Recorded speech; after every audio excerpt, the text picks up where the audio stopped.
এখন ঘরে বসে বানিয়ে ফেলো বোবাটি। একদম অল্প কিছু উপাদান দিয়ে তোমরা বাসায় সহজেই বানিয়ে ফেলতে পারবা মজাদার বোবাটি। আসসালামু আলাইকুম। চলো বেশি কথা না বাড়িয়ে সরাসরি রেসিপিতে যাওয়া যাক। তো প্রথমে আমাদের লাগবে সাবুদানা।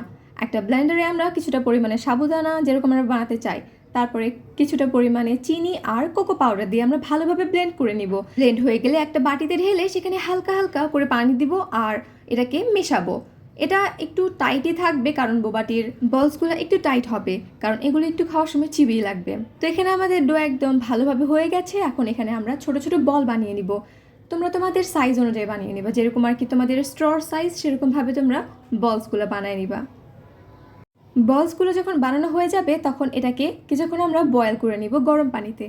পানিটা আগে কিছুটা পরিমাণে বয়েল করে নিবা। বয়েল করা পানির মধ্যে এই বলসগুলো দিয়ে দিবা।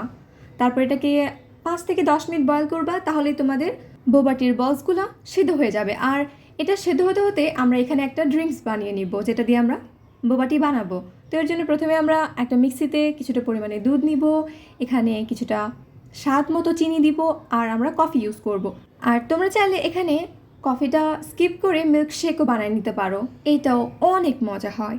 তো এটা এখন আমরা মিক্স করে নিব। আর এদিকে আমাদের বলসগুলো সেদ্ধ হয়ে গেছে, এখন এটা আমরা উঠায় নিব। আর এরপরে একটা প্যানে আমরা কিছুটা পরিমাণে চিনি আর কোকো পাউডার দিয়ে ভালো করে বয়েল করে নিব। বয়েল হয়ে গেলে আমরা যে বলসগুলো বানিয়ে রাখছিলাম সেই বলসগুলো এর মধ্যে দিয়ে দিব।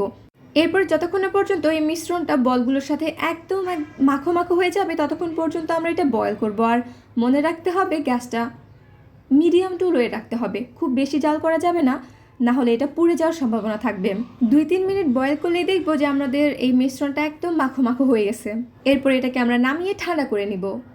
এরপরে আর কি, তোমরা তোমাদের মন মতো একটা মগ নিবা বা একটা জার নিবা। নেওয়ার পরে এখানে যে আমরা বোবাটির বলসগুলো বানিয়ে রাখছিলাম সেগুলো আগে দিয়ে দিব। আমি এখানে বলসগুলো একটু বেশি করে দিছি, তোমরাও চাইলে আরও একটু বেশি দিতে পারো, কোনো সমস্যা নেই। এরপরে আমরা যে কফিটা বানিয়ে রাখছিলাম সেই কফিটার মধ্যে দিয়ে দিব। ও হ্যাঁ, আমি আরেকটা জিনিস বলতে ভুলে গেছিলাম যে দুধটা আগে আমি ফ্রিজে রেখে ঠান্ডা করে নিয়েছিলাম। তো এই যে আমাদের মজাদার বোবাটি রেডি। তোমরাও বাসায় অবশ্যই ট্রাই করিও আর আমাকে জানিও কেমন লাগলো তোমাদের। And if you like this video please do like, comment, share and subscribe. আল্লাহ হাফেজ।